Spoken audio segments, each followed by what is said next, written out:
For decades, audiences believed Starship Enterprise missions were about unity, friendship, and heroism. Despite the polished episodes, tensions boiled, egos clashed, and tempers sometimes broke the cast. William Shatner, who played Captain Kirk, was key to the success and controversy. In his latter years, he recalls those days honestly, exposing a truth different from the world's heroic tales. Dramatic childhood. William Shatner was born in Montreal, Canada, during a record-breaking snowstorm on March 22, 1931. Roadblocks forced his mother to give delivery at home. His narrative was unpredictable and dramatic from the start, almost as if fate was preparing him for a theater career. Shatner attended a noted Canadian actress's children's acting school at age 8. At 10, he performed in CBC radio shows including The Magic Flute. After performing Tom Sawyer in a small play, critics praised his theatrical presence. Despite early talent, Shatner's education was difficult. He studied economics at McGill in 1948 to appease his parents, but he never fit in. Years later, he admitted to rarely attending school, preferring campus theater. He was discovered by CBC producers in 1950 after writing and performing a hit student play. That was his debut TV appearance, a preview of his movie career. Shatner bet big in 1956. He relocated to NYC to act full-time. He made his Broadway debut with Tamba Lane the Great for 20 performances. The show flopped, but it was valuable. The New York stage hosted a young Canadian without formal training. Shatner built a career in American television in the late 1950s and early 1960s. He appeared on Alfred Hitchcock Presents, The Defenders, and Outer Limits. But his two Twilight Zone appearances, especially 1963's Nightmare at 20,000 Feet, showed his ability to play characters disintegrating under strain. He would subsequently play his most famous part using this ability to express tension and barely controlled fear.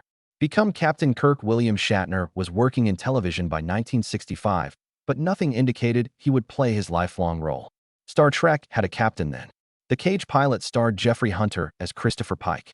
Executives at NBC rejected it because it was too slow and cerebral. They used an unusual approach instead of canceling. Another pilot was ordered. Hunter reportedly left to work on cinema. Later, Shatner suggested deeper conflicts caused his resignation. The job became empty, so producers turned to Shatner. He saw the rejected pilot and liked the production but thought the performances were stiff. He felt the captain required a friendlier tone. When Shatner played James T. Kirk in 1966, he made him commanding and approachable. He wanted Kirk to be curious, excited about adventure, and calm enough to laugh with his crew. Could calmly remark, "Take us left, George," to a helmsman instead of yelling orders. He was different from TV military archetypes due to his ease. Kirk's personality was shaped by two influences. Naval hero Horatio Hornblower was smart and fearless. Shatner played Alexander the Great in a 1963 TV pilot with no success. Kirk gained Alexander's charisma and authority. Shatner insisted on humor, which smoothed the harshness. Kirk was more than a cold tactician, unlike many sci-fi heroes. Viewers trusted and laughed with him. Gamble paid off. Kirk became famous after Star Trek debuted in September 1966. He was brave and optimistic amid a difficult decade, and people related with him. The show acquired loyal viewers, but behind the scenes was far from peaceful. For Shatner, commanding the Enterprise meant more than guiding the imaginary crew. Real-world rivalries threatened to split the cast. Sabotage, feuds, and fighting. Teamwork was shown on television, yet the Star Trek set was chaotic. William Shatner's ambition, repeated rewrites, and desire to command the spotlight caused friction that often burst into hostility. Fans had no idea that jealousy and resentment were straining the friendships on television just feet away. The September 1966 filming of The Man Trap was an early flashpoint. Leonard Nimoy, whose Spock proved unexpectedly popular, clashed with Shatner. Shatner intentionally strolled into Nimoy's shots 17 times, causing costly retakes, believing he was stealing attention.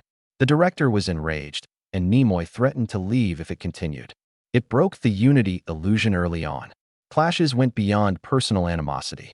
Shatner and Nimoy fought about Captain Kirk's amnesia in March 1968 while filming The Paradise Syndrome. The former desired drama and intensity, while the latter wanted nuance. The standoff slowed production for hours, until Gene Roddenberry calmed them. Authors were also frustrated. In 1967's Tribble's Crisis, Shatner and Nimoy spent 14 hours reworking speech, deleting other characters' lines. By season 3, Cast members had joked about calling it the Shatner-Nimoy Show. Even groundbreaking events had tension. Plato's Stepchildren, 1968, featured Shatner's Kirk and Nichelle Nichols' Uhura kissing interracially, a radical move for American television. Shatner reportedly requested a kiss-free version to avoid crowd reaction. Nichols and Shatner sabotaged every non-kiss take because they valued the scenario, forcing studio to broadcast historic moment. Beyond creative conflicts, the demanding schedule fueled it. Cast and crew were fatigued after 16, 22-hour episodes. After 18 hours on set filming The Tholian Web in October 1968, Shatner broke down, throwing his script and refusing to continue until rest was offered. The price at home's demands overwhelmed even the Enterprise's captain. William Shatner confidently led the Enterprise bridge, but his personal life was crumbling. His family suffered from his long hours on set, which strained his body and relationships with other actors. Shatner's 1956 marriage to Canadian actress Gloria Rand was hopeful and stable. They have 3 daughters: Leslie in 1958, Elizabeth in 1961, and Melanie in 1964. By the late 1960s, Star Trek forces limited parenthood and marriage. The production schedule was brutal. Shatner would leave home before dawn for makeup and return late. He later admitted missing 217 family dinners from 1966 to 1969. He was filming Gamesters of Triskelion reshoots on Christmas Day, 1967, while most families celebrated with trees and gifts. He missed his daughter Elizabeth's school play on April 12, 1968, because he was rewriting with Leonard Nimoy again. His absence grew common. Gloria's patience dwindled with each failed goal. Birthdays, holidays, and even weekends were missed without him. A 2018 interview with Shatner revealed that he still feels guilty about those years. Gloria filed for divorce weeks after Star Trek was canceled in June 1969. His frequent absences and emotional remoteness made her feel like she was raising their children alone. Cruel timing. When his family disintegrated, so did his career. Shatner left his family for a role that no longer existed. He found an empty home and 3 girls living with their mother in Beverly Hills instead of a solid household. His reconnections regularly failed. Although he stayed close to his children later in life, those 47 wasted weekends painfully reminded him of fame's cost. The cultural icon of leadership and power was a husband and father witnessing his most vital roles slip away. After the cameras stopped shooting, the real fight for survival, from destitution to revival, began. William Shatner's life deteriorated after Star Trek ended after 3 seasons in 1969. The show's modest but dedicated audience wasn't enough to sustain it. After it was canceled, Shatner faced typecasting, a common actor issue. Performing versatility was no longer his forte. Casting agents saw only Captain Kirk. Jobs were limited in the early 1970s. He was once called the next big bad mama. The Devil's Reign and Kingdom of the Spiders were among the low-budget horror and exploitation films that Marlon Brando took any parts he could get. His career didn't grow from these jobs. They barely paid bills. With his girls living with Gloria in Beverly Hills, Shatner struggled financially. He once lived in a San Fernando Valley camper because he was broke.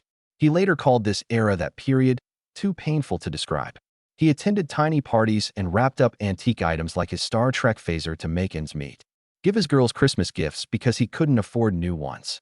He carried those years' shame for decades. Everything changed in 1977 when Star Wars debuted. Paramount realized their space property could be revitalized. Star Trek, the film, was one of the most expensive ever at $35 million in 1979. At 48, Shatner returned as Captain Kirk, 25 pounds lighter after dieting, hoping to revive his career. The picture grossed $139 million worldwide. Not a huge hit, but enough to establish the franchise was still alive. Star Trek II, Khan's Wrath, in 1982 was redemption. Shatner's older, more vulnerable Kirk resonated due to the lesser budget. He was hailed by critics and was back in charge of a cultural powerhouse after being homeless for years. Reflection, regret, fortitude. William Shatner's reputation recovered by the mid-1980s. He appeared in T.J. Hooker and Star Trek. As Sergeant Thomas Jefferson Hooker, he commanded the streets rather than space. The series had good ratings and showed Shatner could play multiple roles. He worked hard off camera, often executing stunts. The physical demands shattered his ribs, concussed him, and started his chronic back discomfort that would last until old life. Star Trek was his savior and shadow as he continued. The cast's animosity persisted. George Takei, James Doohan, and others criticized Shatner's dominance. Shatner confessed that insecurity influenced some of his choices. He and Leonard Nimoy had complicated friction. They cooperated, disagreed, and even stopped talking. After Nimoy died in 2015, Shatner regretted their estrangement, calling it one of his greatest regrets. He gained a new name beyond science fiction after his 2004 to 2008 triumph on Boston Legal. As Denny Crane, he mixed comedy and tragedy, winning 2 Emmys. But by then, his career's physical toll was obvious. Hearing loss from years on noisy sets, severe arthritis, and back discomfort were his everyday routine. He said he was more afraid of loneliness than pain in interviews.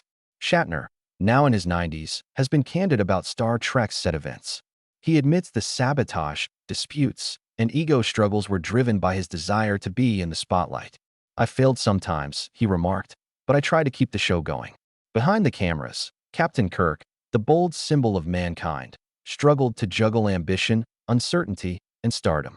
This complexity, the hero on TV, the imperfect human off it, has now been unveiled. William Shatner's story shows that legends have wounds.